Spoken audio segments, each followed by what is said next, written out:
তো hello guys, আমরা পাড়ার বেকার ছেলে, আমরা সত্যিই পাড়ার বেকার ছেলে। তো যার যতই কাজ থাকুক না কেন, কেউ যদি শোনে কোথাও পুজো হচ্ছে, আমরা না যেয়ে থাকতে পারি না। তাই অনেক খুঁজে খুঁজে অনেকটাই রাত হয়ে গেছে, এক জায়গায় পুজো দেখতে এসেছি। তো দেখাচ্ছি তোমাদেরকে কোথায় আসছি।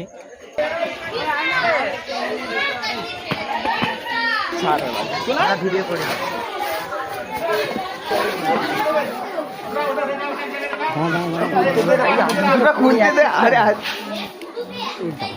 দিলে দেখলি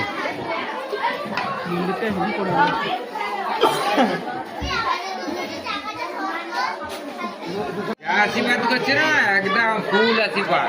পেছন দিকে জানা না, অনেক লাঠি নিয়ে গেল রে, মারবে সালারা।